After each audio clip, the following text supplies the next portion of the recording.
Hello everyone, स्वागत है आप सभी का स्टैटिक जीके क्लास 7 में। आज की क्लास का फर्स्ट क्वेश्चन है, जैन धर्म तीर्थकरों की संख्या है।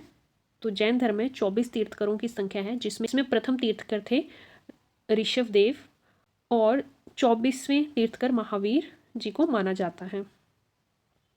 किस वाइसरॉय को भारतीय रेलवे का जनक कहा जाता है? लॉर्ड डलहौजी को भारतीय रेलवे का जनक कहा जाता है। भारत में सबसे पहले ट्रेन कब चली थी? 1853 में। कौन कौन से स्टेशंस के बीच चली थी?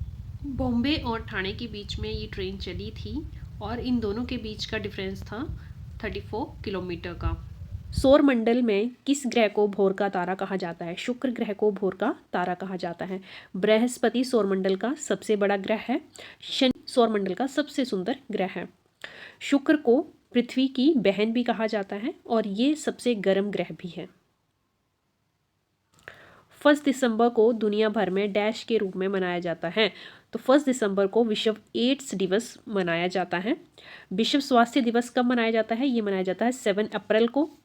विश्व मानवाधिकार दिवस मनाया जाता है 10 दिसंबर को। और विश्व आवास दिवस मनाया जाता है 2 अक्टूबर को। तो ये भी आपने इंपॉर्टेंट डेज हैं, याद रखने हैं। निम्नलिखित में से कौन से देश पाल्क स्ट्रेट से जुड़े हुए हैं? तो भारत और श्रीलंका पाल्क स्ट्रेट से जुड़े हुए हैं। भारत और श्रीलंका के बीच जो स्ट्रेट पड़ता है उसे पाल्क स्ट्रेट कहते हैं। श्वेत क्रांति किससे संबंधित है? तो श्वेत क्रांति या श्वेत क्रांति दूध से संबंधित है। सिरके में कौन सा अम्ल पाया जाता है? तो एसिटिक अम्ल जो है सिरके में पाया जाता है। सीएनजी का पूर्ण विस्तार है कंप्रेस्ड नेचुरल गैस, सीएनजी की फुल फॉर्म है। कंचनजंगा चोटी कहाँ है? तो कंचनजंगा चोटी जो है सिक्किम में पड़ती है। ये भारत की सबसे ऊंची चोटी है और अगर दुनिया भर की बात की जाए तो ये दुनिया में 3rd नंबर पे आती है, जो कि सबसे ऊंची है। भारत की सबसे लंबी सुरंग कौन सी है? अटल सुरंग भारत की सबसे लंबी सुरंग है, जो कि लेह में है। कंप्यूटर का दिमाग किसे कहते हैं? तो सीपीयू को कंप्यूटर का दिमाग कहा जाता है। जापान की मुद्रा क्या है? येन जापान की मुद्रा है। स्वच्छ भारत अभियान कब प्रारंभ हुआ?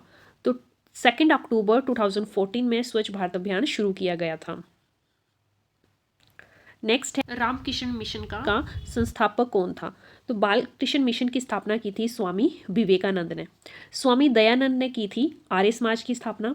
राजा राममोहन राय ने की थी ब्रह्म समाज की स्थापना। तो ये आपने तीनों जो हैं बहुत इंपॉर्टेंट संस्थापक हैं और इनको याद रखना है आपने। शुष्क बर्फ क्या है? ठोस कार्बन डाइऑक्साइड को शुष्क बर्फ कहते हैं। तो सी ऑप्शन इसमें सही है। वीडियो को लाइक और शेयर जरूर कर दीजिएगा। Thanks for watching.